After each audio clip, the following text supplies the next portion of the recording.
Sekarang kita mau ngobrol tentang prioritas. Kita ngobrol tentang prioritas. Prioritas itu apa sih? Ada banyak orang salah mengartikan tentang prioritas. Dia pikir prioritas yang ada di bawah prioritas yang lain itu adalah hal yang nggak penting. Padahal bukan begitu. Prioritas adalah bagaimana kita menyusun semua hal atau semua kegiatan yang mau kita lakukan, tapi dalam urutan urgensi yang ditaruh menurut yang mana yang mau didahulukan gitu. Kalau di gereja dari dulu diajarin gini, ada namanya 4 prioritas utama. Kalau di gereja tuh biasanya kalau kalian ikut kelas-kelas pendalaman Alkitab biasanya kayak gitu. Urutan pertama pasti Tuhan dong, Tuhan nomor 1 pokoknya kalau di kelas-kelas Alkitab gitu ya. Kalau ya kayak gitu ya, kalau lagi belajar Alkitab kayak gitu, Tuhan itu nomor 1. Yang kedua itu keluarga. Keluarga ini gini, kalau kalian masih tinggal sama orang tua, kayak masih pelajar kuliah dibiayain gitu sama orang tua, berarti keluarga kalian itu adalah orang tua kalian itu loh, yang satu rumah. Tapi kalau kalian sudah menikah, keluarga yang dimaksud adalah ya kalian, suami, istri, dan anak-anak gitu. Jadi orang tua kalian bukan berada pada prioritas kedua, melainkan keluarga kalian sendiri. Nah sekali lagi, bukan berarti orang tua kalian jadi nggak penting. Enggak, bukan gitu ya. Lalu yang ketiga adalah pekerjaan atau sekolah. Tergantung kalian ini masih sekolah apa sudah bekerja. Nah yang keempat biasanya pelayanan atau hobi kayak gitu ya. Nah cara bacanya begini. Misalkan dalam pekerjaan kalian bekerja apapun itu ya. Dan pekerjaan kalian ternyata menguras waktu sehingga kalian nggak punya waktu bersama dengan keluarga. Nah pekerjaan itu kan prioritasnya lebih di bawah keluarga.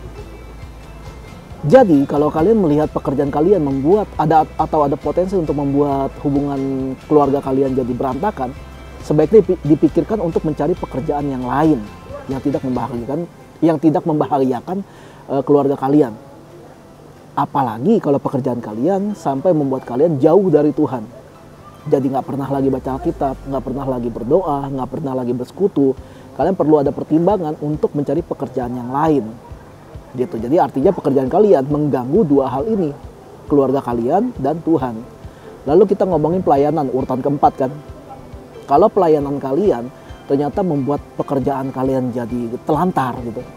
Sorry ya, pelayanan yang saya maksud ini pelayanan di gereja ya, main musik, asyir, multimedia gitu ya. Karena kan dimanapun kita ini sebenarnya melayani Tuhan, tapi secara spesifik keempat ini adalah pelayanan di gereja.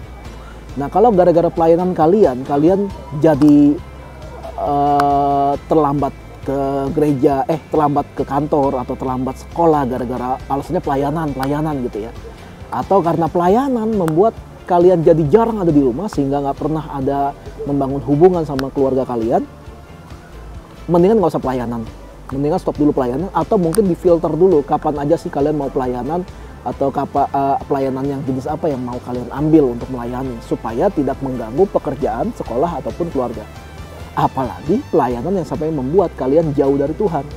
Kok bisa pelayanan membuat kita jauh dari Tuhan? Iya, saking seringnya pelayanan sampai nggak sempat baca Alkitab, sampai nggak sempat doa pribadi sama Tuhan. Karena pelayanan melulu gitu, tapi nggak mikirin hubungan yang lain.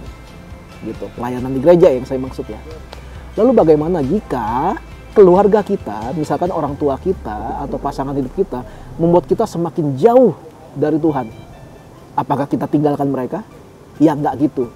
Saya selalu bilang gini, dalam banyak hal ketika kita mengambil keputusan, kita harus sangat memajukan yang namanya hikmat.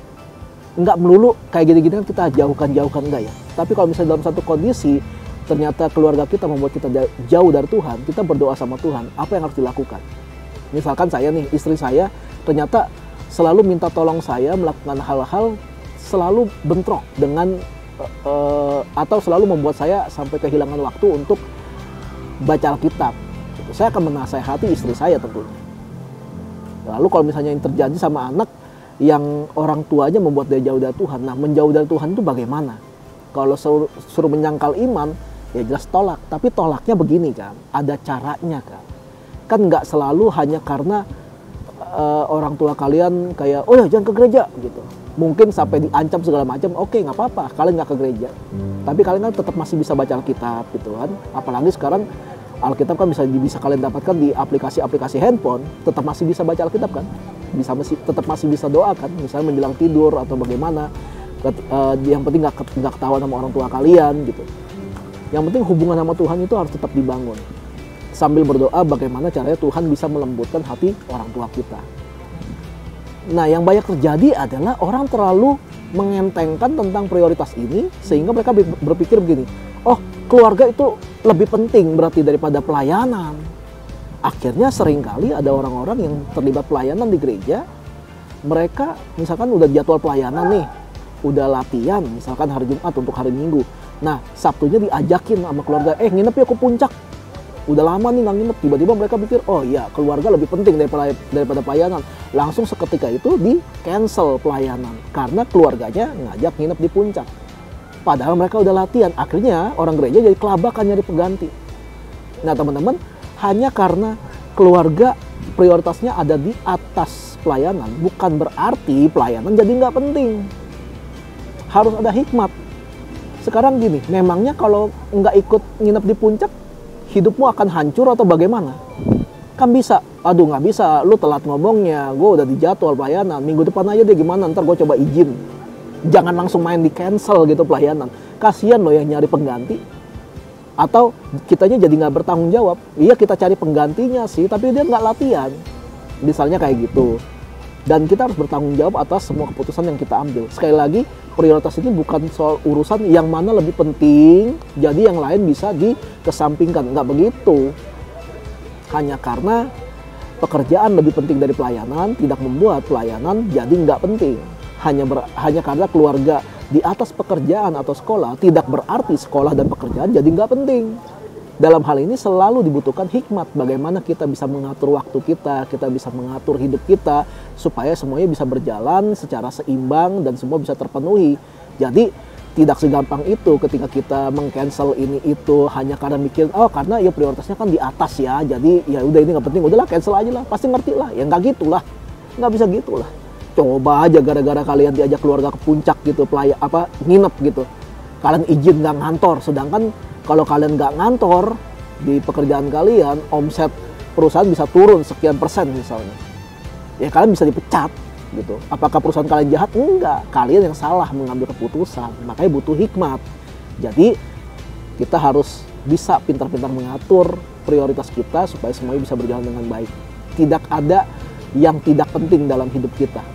Hanya saja mungkin ada yang bisa ditunda dulu atau mungkin bisa dikesampingkan sementara waktu karena urusan yang lebih penting.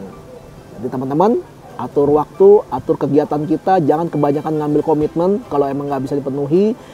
Terus menghormati orang tua, hormati Tuhan juga, tapi tetap jalankan tanggung jawab kita di pekerjaan, sekolah, dan pelayanan.